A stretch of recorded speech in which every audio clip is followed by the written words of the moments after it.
Hi, everybody. I have chosen Kelly Brown Douglas as my author to discuss her views on God. She has written books and articles focused on a variety of topics, but all from a Black theological perspective. I chose her as one of my authors for our constructive paper after I had heard her speak at James Cone's funeral, as he was one of her mentors. Her books that I have are Black Bodies and the Black Church, What's Faith Got to Do with It? Black Bodies, Christian Souls, The Black Christ, Sexuality and the Black Church, A Womanist Perspective, and Stand Your Ground, Black Bodies and the Justice of God. Her writings focus on Black theology, but her thoughts and theology translate for me to other disenfranchised communities and how marginalized people can have faith and how they are often viewed by their own churches. She says so much, and it's difficult to put her thoughts of God into a short presentation, but I encourage any of you, after the semester, of course, if you haven't read Kelly Brown Douglas, do so. In What's Faith Got to Do with It? She talks about God and the crucifixion and resurrection of Christ. The resurrection is God's definitive response to the crucifixion itself. For her, it clarifies the essential character of God's power. It is power that values human life. She says the resurrection, in effect, asserts the wrongness of the crucifixion, and in doing so avows the sacredness of the human body, the sanctity of life. When I was reviewing Douglas's work for this presentation, I found a section in Stand Your Ground that I feel is so fitting for our situation today, at least the political climate. She talks about faith and says that faith is a response to God. She goes on to say that Black people's yes to God's invitation is a belief in the power of God to right what is wrong with the world, even though they find themselves in the midst of harsh absurdity of Black life in Anglo-Saxon America.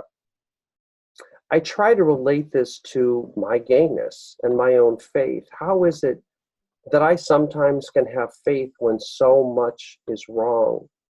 And even as our elected officials are trying to erase our trans siblings as we speak out of existence. And I came upon something else Douglas wrote that really resonated with me.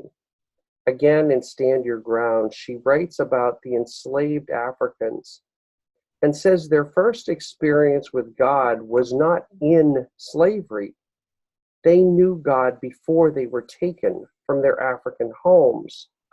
That the African experience of God was crucial to their understanding of who they were and who God created them to be. So then today, no matter how bleak things may be or whatever it is we may experience, we must remember that our experience with God predates 2016, or whatever or whenever the negativity it is that we have experienced, and it is that faith that sustains us. Lastly, I also found an article she wrote and is published on the website Feminism and Religion, titled, How Is It That God Speaks? Or How Is It That God Speaks?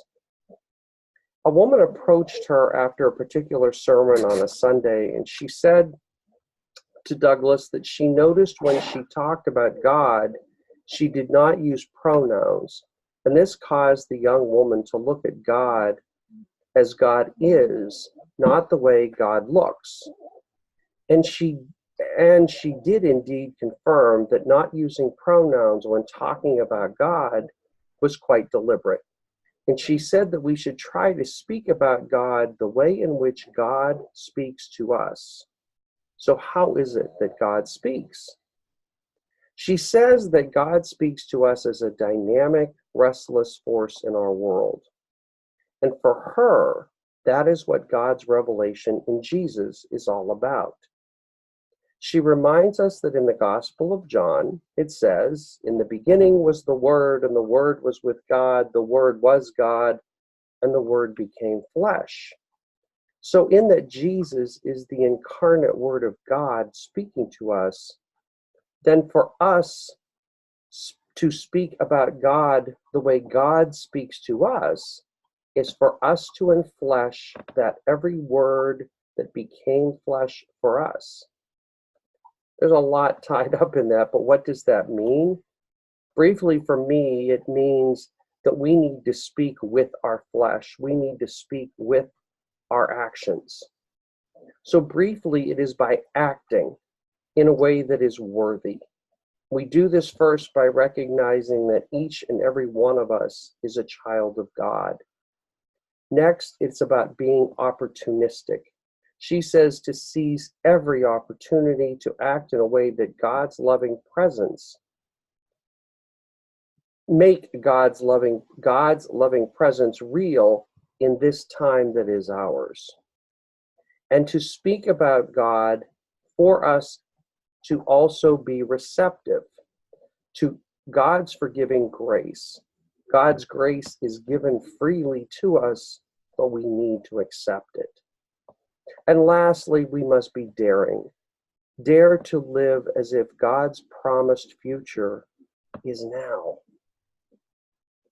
To live as if every single human being, regardless of language, color, heritage, income, sexual orientation, that everyone deserves food and clothing and shelter and care because they do. Kelly Brown Douglas is a powerful and eloquent writer. And as I stated in the beginning, I encourage you to read her books, read her articles if you haven't. Thank you.